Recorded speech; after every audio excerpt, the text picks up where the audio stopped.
quinto ano, tudo bem com vocês?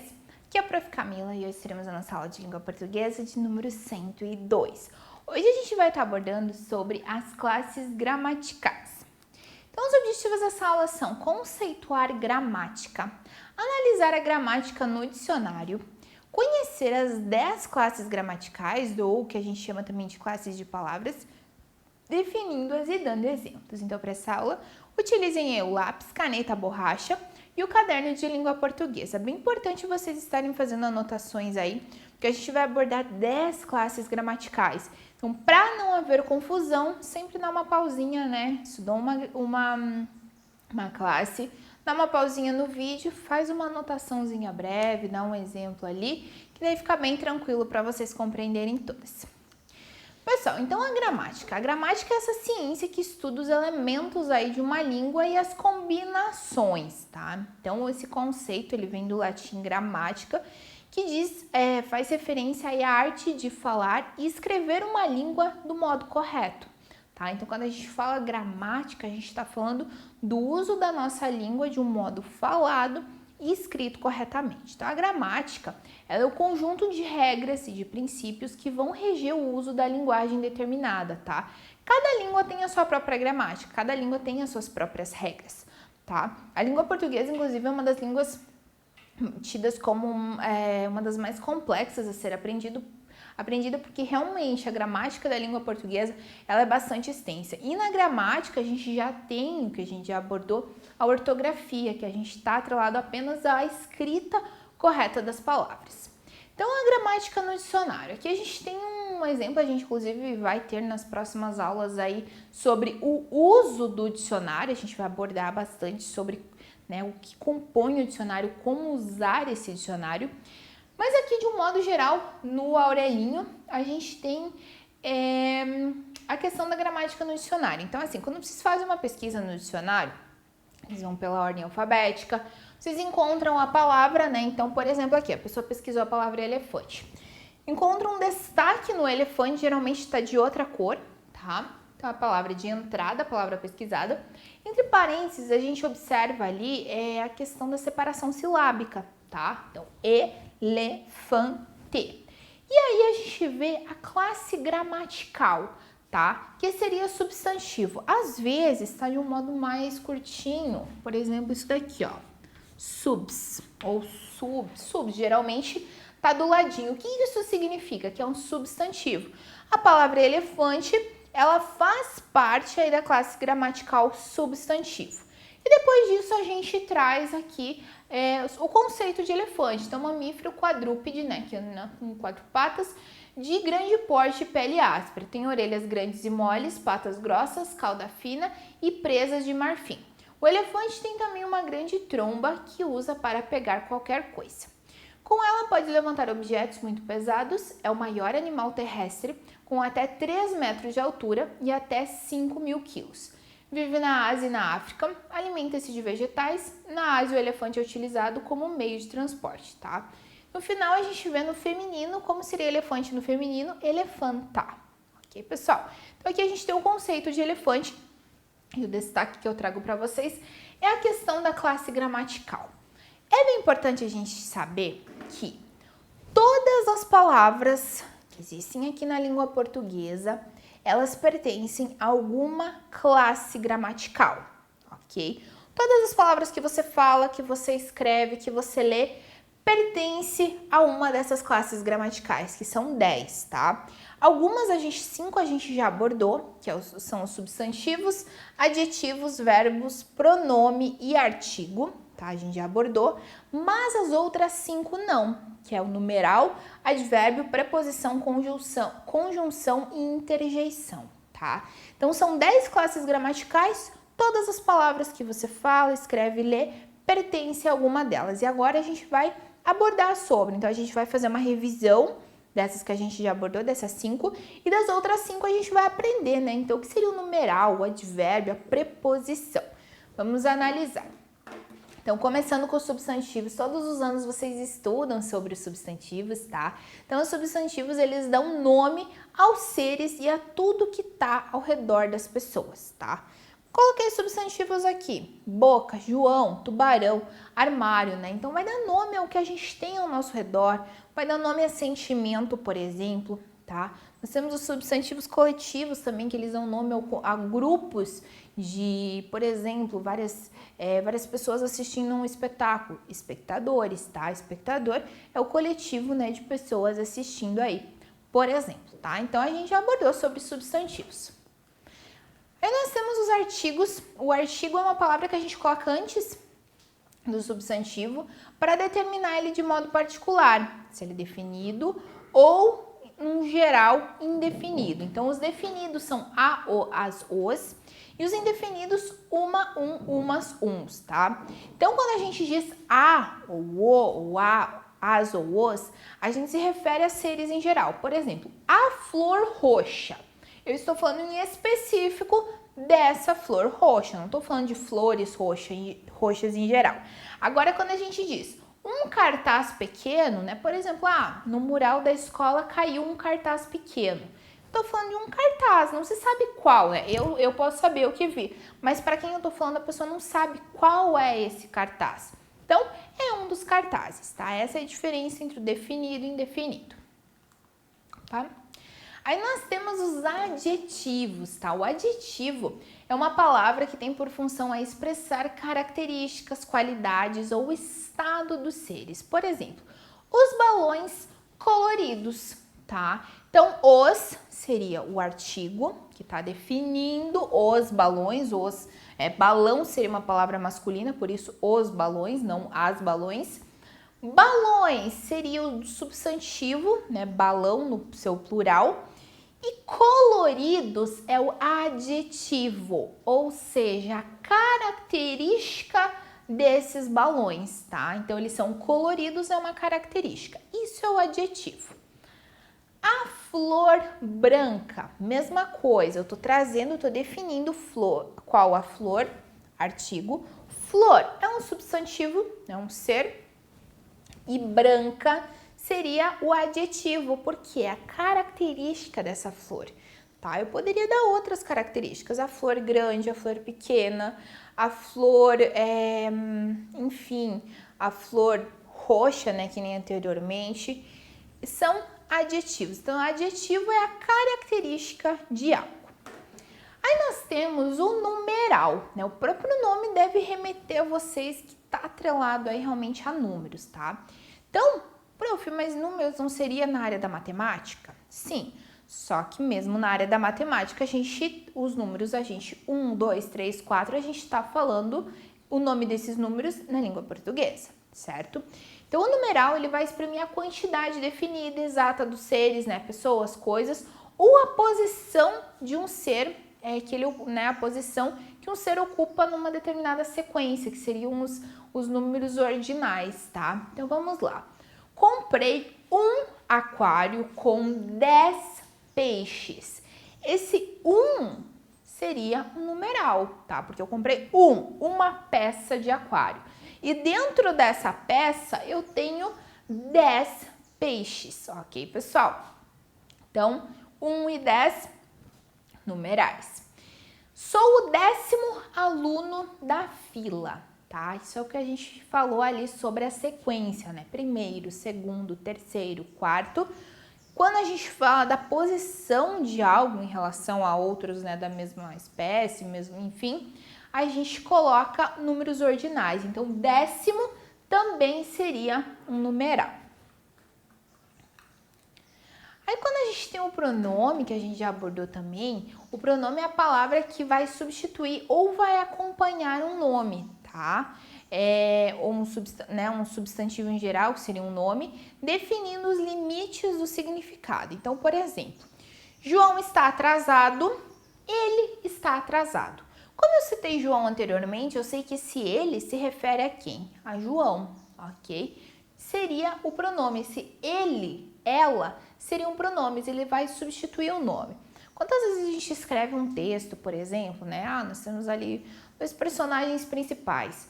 Eu não fico o texto inteiro falando o nome deles, tá? Eu posso utilizar pronomes, tá? Maria foi fazer compras, então ela notou que se esqueceu na sua carteira em casa. Então, eu não preciso falar Maria foi fazer compras e Maria percebeu que esqueceu sua carteira em casa.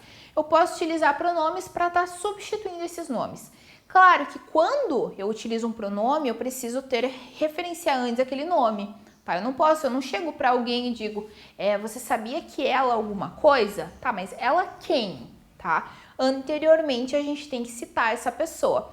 Se durante a conversa você falou sobre alguém, por exemplo, e no meio falou ela, já se deduz que esse ela seria essa pessoa. Nós temos os verbos também que a gente já abordou bastante também. Os verbos, eles vão exprimir, em geral, aí uma ação, um estado ou um fenômeno da natureza que vai se localizar em um determinado tempo, ainda que a gente tenha verbos no infinitivo que não trazem tempo, tá? Então, eu estudei até tarde ontem. Aqui o verbo seria estudei. Vem do estudar, tá? Eu estudei, ela estudou, nós estudamos. Tudo isso seria o verbo. Está nevando agora no Canadá. Então, só uma coisinha. Eu estudei seria uma ação, né? A ação que eu fiz foi estudar. Qual outra ação que eu poderia fazer? Trabalhar, correr, pular, dançar. São ações. Está nevando agora no Canadá. Esse está é o estado. Isso quer dizer o quê? É como está a situação, no caso aqui no Canadá. E nevando seria o fenômeno da natureza. Por que fenômeno da natureza? Porque a natureza tem ações das quais os seres humanos não possuem, tá? Então aqui quando a gente diz fenômeno da natureza, eu digo, por exemplo, nevando, dia ensolarado, por exemplo, chovendo, né? São ações que a natureza faz, mas que nós, seres humanos, não fazemos. Estarei às 13 horas no local combinado. Estarei também, né? Estado é como eu vou estar, como vai proceder alguma coisa. Isso são os verbos. Aí agora vamos abordar um pouquinho mais nas classes gramaticais que a gente ainda não conversou. O primeiro aqui é o advérbio. O advérbio é uma palavra invariável, ou seja, ela não varia, não muda. Por exemplo, o substantivo pode mudar. Tem o substantivo cachorro, pode ser cachorro, cachorrinhos, cachorros, tá? Cachorro em si, cachorra. Então, ela vai variar. O advérbio não, ele não vai variar. Como a palavra ela vai continuar sendo independentemente ali da frase. Tá? Então, é invariável que se relaciona com o verbo para indicar uma circunstância. Como assim? Vai indicar um tempo, a intensidade de alguma coisa, lugar, modo, etc. A gente não vai se aprofundar em advérbio, tá? Porque essa aula é um geralzão das classes gramaticais. Mas a gente vai analisar esses dois exemplos, tá? A mãe sempre foi menos paciente que a filha. Esse menos vai indicar o quê? A intensidade da paciência da mãe com a filha, tá? Da mãe e a filha, né? Fazendo uma comparação, a mãe sempre foi menos paciente que a filha. Então, esse menos vai indicar a intensidade. Poderia ser a mãe sempre foi mais paciente que a filha, mostra intensidade também, tá? Tão quanto a filha mostra intensidade. Preciso agir cautelosamente. Cautelosamente é o modo como eu vou agir. Cautelosamente seria com cautela, com cuidado, tá? Hoje o trânsito Hoje tem muito trânsito na cidade, então eu preciso dirigir cautelosamente, ou seja, eu preciso dirigir com mais cuidado. É o modo como eu vou estar dirigindo. Ou seja, aqui a gente tem o modo como o verbo vai acontecer. Ok, pessoal? Isso seria aí o advérbio. Aí nós temos as preposições. A preposição também não varia. Eu não posso ficar mudando, colocando plural, enfim. A preposição é como ela é. A preposição é quando a gente utiliza algumas palavrinhas no meio de uma frase para deixar ela bem completa, tá? Porque assim, de um modo geral, se a gente não utilizar preposição, a gente até dá para entender a frase, mas ela não fica adequada, ela precisa ter esse a mais ali. Por exemplo, estou com fome. Esse com é uma preposição, tá? Se eu falar estou fome, dá para entender, né? A ideia, a pessoa tá com fome. mas falta esse com ali, tá? Ele precisa completar essa frase, porque senão fica meio que duas palavras soltas, tá? Preciso de uma bolsa nova. Se eu falar preciso uma bolsa nova, até que dá para entender, mas falta alguma coisa ali no meio, tá? Então tem uma dependência, a preposição ela precisa estar acontecendo ali nessa frase. Então, preciso de uma bolsa nova. Esse de é uma preposição também. Conjunção. A conjunção, preste muita atenção aqui. Ela vai estar ligando duas orações. Como assim? O que é uma oração? Quando a gente fala aqui em língua portuguesa, tá? A gente não está falando de religião. Quando a gente fala em oração, a gente fala numa frase que tem verbo, tá? Lembra o verbo, ação, estado, fenômeno da natureza? Então, uma oração é uma frase que tem verbo. Por exemplo, estou trabalhando. É uma oração, porque estou e trabalhando são verbos. Agora, se eu digo socorro, socorro não é uma oração, porque é uma frase, né? Ainda que tenha só uma palavra, mas é uma frase, só que ela não vai ter verbo. Socorro não é um verbo, ok? Então, não é uma oração, é só uma frase, ok? Então, orações são frases que têm verbos. Olhem só aqui. Então, a conjunção é uma palavra que ela vai ligar duas orações que, de certo modo, elas dependem entre si. Uma justifica a outra, por exemplo. Uma vai trazer uma ideia contrária da outra. São duas orações, orações, frases, que elas podem estar sozinhas, mas eu estou ligando elas de algum modo, tá? Olhem só o primeiro exemplo. Ela trabalhou o dia inteiro, mas está disposta. Se eu separar essas duas orações, ela trabalhou o dia inteiro, está disposta, ok? Dá para entender, tranquilo. Só que aqui eu estou estabelecendo uma relação entre isso. Se ela trabalhou o dia inteiro, eu meio que deduzo, trabalhou o dia inteiro, então ela está cansada. Mas não, aqui eu coloco uma conjunção para trazer uma ideia contrária. Esse mas quer dizer porém, uma ideia contrária. Então, mesmo que ela trabalhou o dia inteiro, mas ela está disposta, tá? O mas, nesse caso, né, não mais com i é adição. Mas traz uma ideia contrária daquilo, né? Então, são duas orações que estão se interligando com ideias diferentes. Dormi até tarde porque tive insônia esta noite. Dormi até tarde, tive insônia esta noite, né? As duas orações. Aqui eu estou estabelecendo uma relação. Qual que é essa relação? Eu estou justificando a segunda oração com a primeira, ok? Então, eu dormi até tarde. Desculpa, eu estou justificando a primeira com a segunda oração. Eu dormi até tarde porque eu tive insônia de noite. Então, de noite eu não consegui dormir bem, tive insônia, por esse motivo eu dormi até tarde. Esse porquê é uma conjunção. E interjeição. O que é interjeição? São aquelas palavrinhas que a gente usa para expressar sentimento, emoção, reações psicológicas, né? Um susto, um pavor, enfim. Por exemplo, né? Psiu. O que é psiu? É quando você quer chamar a atenção de alguém, né? Você está num lugar cheio de gente, vocês estão prestando atenção numa palestra, por exemplo. Estou na aula e a prof está explicando alguma coisa e eu preciso falar uma coisa urgentemente com o meu colega. Eu vou falar o quê? Psiu, tá? É uma interjeição, eu estou querendo chamar a atenção dessa pessoa. Aqui nós temos ai, ui, né? Aqui a gente, na interjeição, a gente geralmente utiliza esse ponto de exclamação, porque eu estou exprimindo sentimento, exprimindo emoção. Esse ai, ui, a gente geralmente nota aí com dor. Então, você foi lá, foi vacinado, né? Ganhou a vacininha ali no braço e disse ai ou ui, quer dizer o quê? Você está com dor, sentiu dor ali. Então, você está exprimindo, você não diz, nossa, isso está doendo, eu tô com dor. Você coloca uma interjeição. Credo é uma interjeição também, né? Que vai demonstrar, né, um pavor, um não gostar, achar horrível, né? Você viu uma cena de um crime, por exemplo. Você diz credo, ok? Isso seria a interjeição. Galerinha, então essa aula tá terminada, espero que tenham conseguido compreender. Eu sei que o assunto é extenso, né? Porque na verdade a gente está falando aqui classes gramaticais, como eu citei anteriormente. Todas as palavras que existem se encaixam em alguma dessas classes, ok, pessoal? Então, por isso a gente está trazendo a língua portuguesa de modo geral, a gramática de modo geral. Não se esqueçam de estar fazendo as atividades sugeridas pela professora agora. Até a próxima aula e bons estudos!